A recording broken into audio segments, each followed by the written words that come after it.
Sweden के वो मलून कहते हैं कि इसका जाती अमल है, इनफरादी अमल है। तो मेरा सवाल स्वीडन में बसने वाले मुसलमानों से है कि तुम्हारा जाती इनफरादी अमल कोई नहीं अभी तक?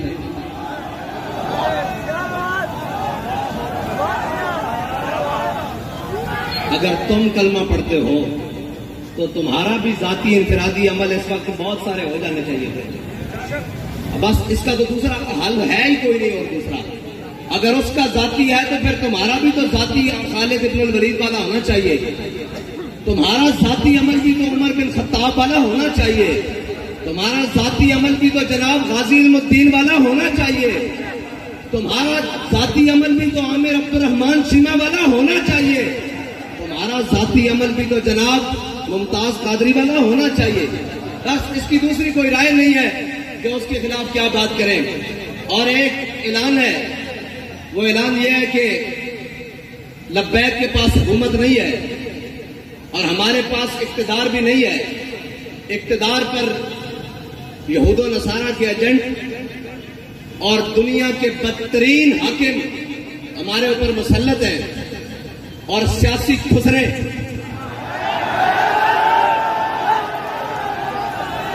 वो हमारे ऊपर मुसल्लत हैं और जिनका न दीन है न ईमान है, वो सिर्फ और सिर्फ इक्तदार की हवस में अपना सब कुछ बेचने के लिए तैयार हैं।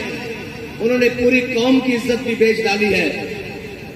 मेरा ऐलान पहला तो यह है कि इंशाअल्लाह इतवार वाले दिन जोहर से असर तक पाकिस्तान की हर बड़ी शाहराह पर लब्बैक वाले बैठेंगे, इसलिए कि हमारे पास इख्तिदार नहीं है। आपने घर से मुसल्ला और कुरान लेकर आना है।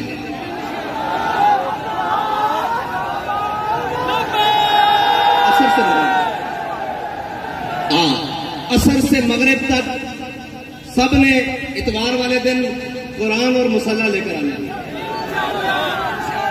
हाथ ऊपर करो जो लेकर आए। पाकिस्तान की हर बड़ी शाहराह पर लब्बैक वाले, जैसे लाहौर है तो लाहौर में माल रोड पर, कराची है तो शाहराह फैसल पर, इस्लामाबाद है तो शाहराह दस्तूर पर, इस तरह जनाब बड़ी बड़ी शाहराहों पर कुरान और मुसल्ला लेकर आना है। ठीक है जी, असर से मगरिब तक, और फिर मगरिब से इशा भी हो सकती है, इशा से फजर भी हो सकती है। ये तो फिर अगली बात है ना। कुरान और मुसल्ला, और अपने बच्चों को भी साथ लेकर आना है। अपने बूढ़ों नहीं मर गए यार, बूढ़े कुछ नहीं होता है, बूढ़ों को भी साथ लेकर आना है, नौजवानों को भी साथ लेकर आना है। घर में कोई बंदा न रहे। ठीक है भाई, जितने लब्बैक वाले हैं सारे मेन शाहराहों पर, अगर शहर दूर है तो जो उनके करीब मेन सड़कें बनती है वहां पर आएंगे। ये हमारा ऐलान उस वक्त है जब तक लब्बैक के पास हुकूमत नहीं है।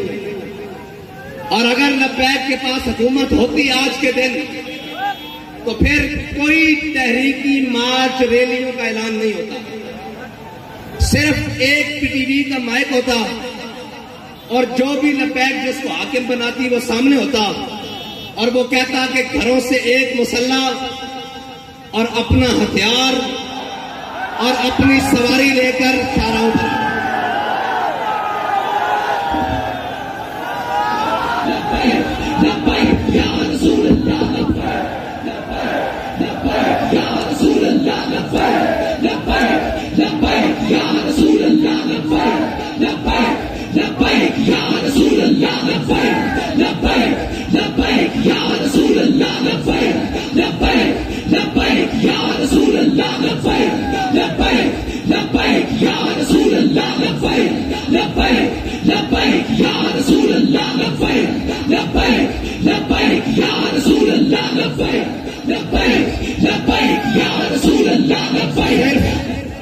सिर्फ ये हमारा ऐलान होता कि अपना हथियार, अपना मुसल्ला और सरों पर पगड़ियां तो हमने बांधी इसलिए है कि वो कफन के लिए है।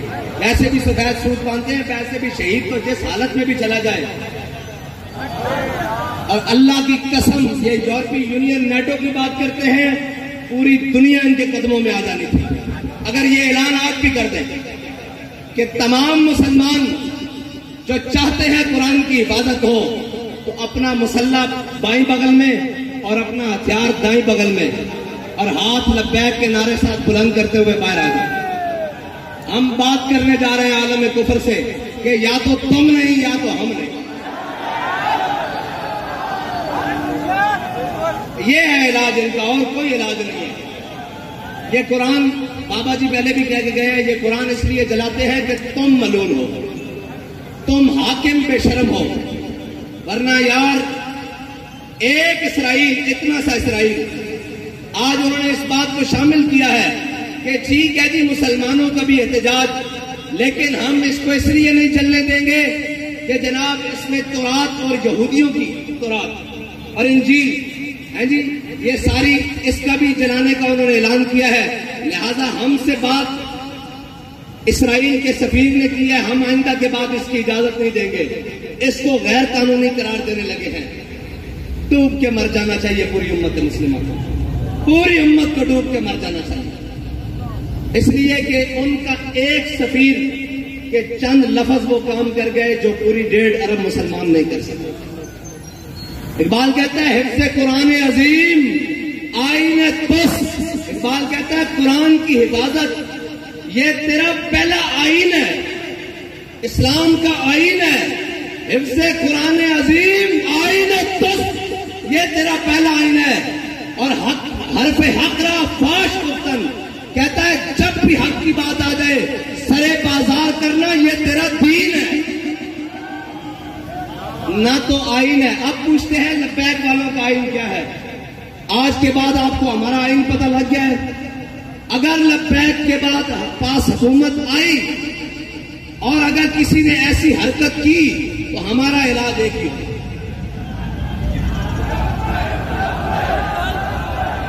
और हमारे जो बाहर बैठे हैं ना भाई, वो कहते हैं जी ये जिहाद का नारा ना लगाएं, इनको तकलीफ होती है यूरोप को। मैं कहता हूं दब के लाओ ताकि इन्होंने पीड़ पूरी हो गई।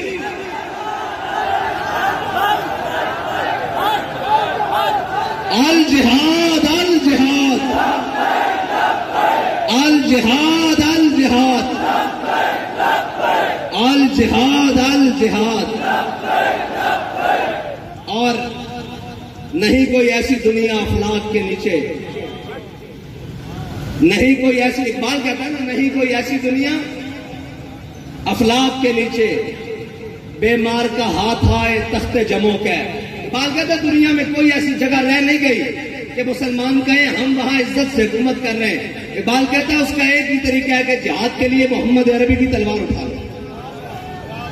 नहीं कोई ऐसी दुनिया अफलाक के नीचे बेमार का हाथ आए तख्ते जमो के। और आगे इकबाल कहता है कि दिल की आजादी शहनशाही शिकम सामान मौत, ऊपर से लेकर नीचे तक शिकम के लिए बैठे हुए। दिल की आजादी है ही नहीं, अगर होती तो फिर कुरान की आजादी, कुरान के हुर्मत के लिए बात होती, कुरान के तहफ़्फ़ुज़ के लिए बात होती। एक से एक बढ़ के लाइन आए, कहते हैं जी ये जनाब ऐसे आएंगे, ये वो आएंगे, पाकिस्तान को ऐसा कोई भी नहीं मिलेगा। जब तुमने कुरान को छोड़ दिया, हुजूर की नामूस को छोड़ दिया, हमें कोई परवाह नहीं, तुम सारे समेत चल जाओ, तुम्हारा सब कुछ चल जाए, जमीन और आसमान आफात और बलियात सब चल जाए, हमें इससे परवाह कोई। जब तुम्हारे दिल में कुरान की अजमत नहीं तो तुम भी जल जाओ, तुम्हारा घर भी जल जाए, तुम्हारे असबाब भी जल जाए, हमारी आंख में भी बल नहीं आएगा। हाँ, इसलिए हमें कोई तकलीफ नहीं।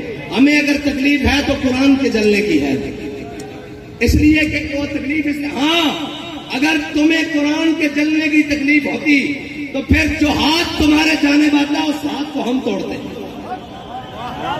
जो आंख तुम्हारी जाने उठती उस आंख को हम फोड़ते। लेकिन अब तो हम दुआ करते हैं अल्लाह तुम्हें और गर्क करे, और गर्क करे, और गर्क करे, और गर्क करे, उन तमाम असबाब को भी आग लगा दे जो तुमने सिर्फ इस्लाम के लिए रखे हुए, इस्लाम की हिफाजत के लिए नहीं रखे। और मैं तो ये कहता हूं कि ये सब, हम सब भी मर जाएं और हम सब भी गर्क हो जाएं अल्लाह की किसी अजाब में। अजाब ही आएगा ना हम पर जब हम मुहाफिज कुरान नहीं है। क्या करें भाई, सब सुबह उठकर सबको इज्जत कुरान की वजह से मिली, बाबा जी जब कुरान की बात आते थे फरमाते थे जलिया सारिया गल्ला बाद घरों से कुरान पढ़न निकले सर 1974 बाबा जी फरमाते सब नालों पहले कुरान घरों पढ़न निकले सा। वो क्या मौलवी, वो क्या पीर, वो क्या उफाज, वो क्या कारी, वो क्या अवाम, वो क्या जनाब, सबको इज्जतें कुरान की वजह से मिली। किसी का बच्चा कुरान की वजह से ठीक हुआ जनाब, किसी को शिफा कुरान की वजह से मिली, किसी को हिदायत कुरान की वजह से मिली, किसी को ईमान कुरान की वजह से मिला, किसी को इस्लाम कुरान की वजह से मिला। सारा कुछ कुरान के मिलने के बाद जब कुरान की इज्जत की बारी आई है तो हम सब बेशरम बन गए, सब बेशरम बन गए। इसमें दूसरी राय है ही कोई नहीं। क्या करें जी, क्या करें? एक ही हल है कि हम सब मर जाएं और डूब कर मर जाएं।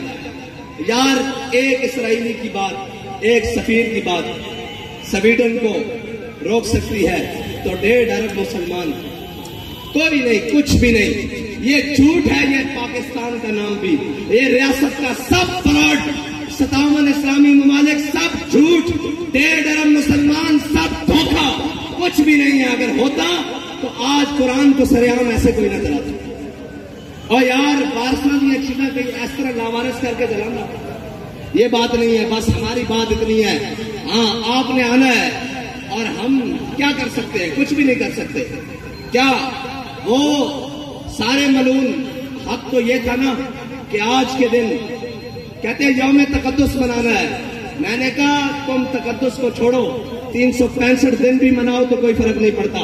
तकद्दुस तो वह है कि हमारा बच्चा भी कुरान को सीने से लगा के रखता है। तकद्दुस तो यहां से शुरू होता है ना, ऊपर तक जहां तक मर्जी ले जाओ। उसके लिफाज की बात करो।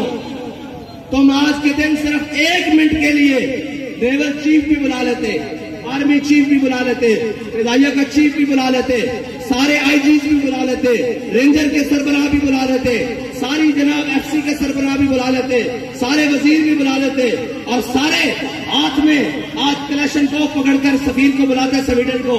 उसको कहते हो, तुम कहते हो कि जनाब हमने उसको आजादी दी रखी है, शख्सी आजादी, हम मजम्मत करते हैं लेकिन उसकी शख्सी आजादी है।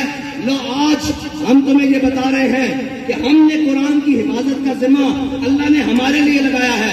हम जब तक कुरान की हिफाजत नहीं होती हम तुमसे जंग जारी रखते हैं। 1 मिनट की बात थी, 1 मिनट की बात थी, 1 सेकंड की बात थी, लेकिन कोई नहीं, ना कोई बात करेगा।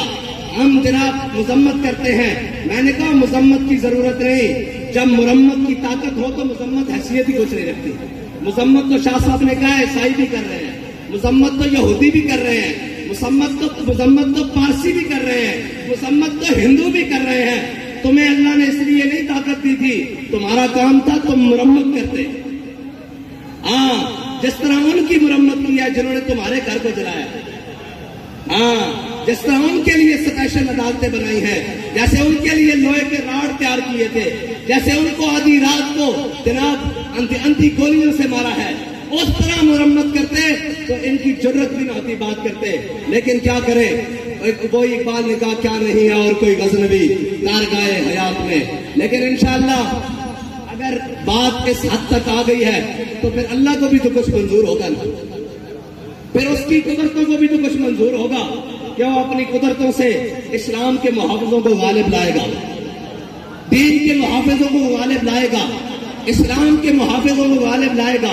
मैं बड़ी उम्मीद से था कि ये हमारे हमसाए मुल्क इन्होंने जनाब हुकूमत हासिल की है, ये तो बुलाएंगे ना इनको कि हम कुरान के नाम पर आए हैं, लेकिन नहीं, खाली निकले ये भी खाली निकले।